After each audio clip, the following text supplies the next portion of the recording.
Hi viewers, welcome to Healthy Cooking Channel.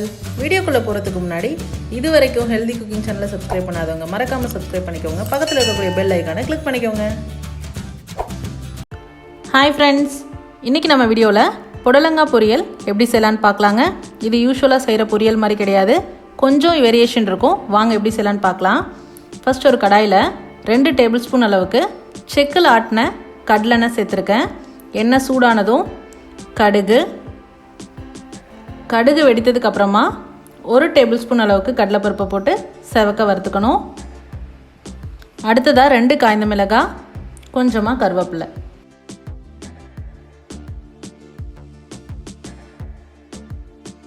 அதுக்கப்புறம் 1 கையளவு சின்ன வெங்காயம் இந்த மாதிரி கட் பண்ணி எடுத்து அதையும் இதில் சேர்த்து நல்லா வதக்கிக்கணும்.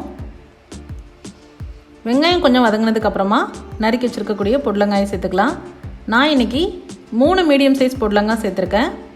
அதுக்கப்புறம் கொஞ்சமாக மஞ்சள் தூள், தேவையான அளவு உப்பு சேர்த்துட்டு நல்லா கலந்து விட்டுறணும். இப்போ ஸ்டவ்வை சிம்மில் வச்சுக்கணுங்க. சிம்மில் வச்சுட்டு நம்ம ஒரு மூடி போட்டுட்டோம் அப்படின்னா காய் வேக வேக அதுவே தண்ணி விடும். நம்ம தண்ணி ஊற்றி வேக வைக்கணுன்ற அவசியம் இல்லை. தண்ணி ஊற்றுனீங்க அப்படின்னா காய் வந்து குழஞ்சிரும். அப்பப்போ இந்த மாதிரி இடையில கிளறி விட்டுக்கணும். இப்போ நான் 1 டேபிள் ஸ்பூன் அளவுக்கு வீட்டில் அரைச்ச குழம்பு மிளகாய்த்தூள் சேர்த்துருக்கேன். குழம்பு மிளகாய்த்தூள் இல்லை அப்படின்னா ஒன்றும் பிரச்சனை இல்லை. மல்லித்தூள், மிளகாய்த்தூள், கரம் மசாலா கொஞ்சம் கொஞ்சமாக சேர்த்துக்கலாம். இப்போ பாருங்கள், நல்லா குக்காய் வந்துருச்சு. இந்த ஸ்டேஜில் 1 கைப்பிடி அளவு நிலக்கடலை நல்லா வறுத்துட்டு அதுக்கப்புறமா மிக்சர் ஜாரில் போட்டு ஒன்றும் பாதியமாக இந்த மாதிரி உடச்சி இப்போ நம்ம இந்த புடலங்காய் கூட சேர்த்து நல்லா கிளறி விட்டுட்டு 2 நிமிஷம் கழித்து ஸ்டவ் ஆஃப் பண்ணிடலாங்க. லாஸ்ட்டாக சர்வ் பண்ணும்போது மல்லி இலை தூவி சர்வ் பண்ணோம் அப்படின்னா இன்னும் சுவை கூடுதலாக இருக்கும். இந்த புடலங்காய் பொரியல் எதுக்கெலாம் பெஸ்ட்டு சைட் டிஷ்ஷாக இருக்கும்னு பார்த்தீங்கன்னா, நம்ம யூஸ்வலாக புடலங்காய் பொரியல் எதுக்கெலாம் எடுத்துக்கோமோ அது மாதிரி எல்லாத்துக்குமே எடுத்துக்கலாம்.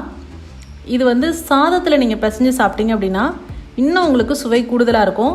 கொஞ்சமாக நல்லெண்ணெய் விட்டோ இல்லை சூடான சாதத்தில் நெய் விட்டோ இந்த புடலங்காய் பொரியல் எடுத்துக்கிட்டோம் அப்படின்னா இன்னும் சுவை கூடுதலாக இருக்கும். ட்ரை பண்ணி பார்த்துட்டு உங்களோட கமெண்ட் மறக்காமல் சொல்லுங்கள் ஃப்ரெண்ட்ஸ்.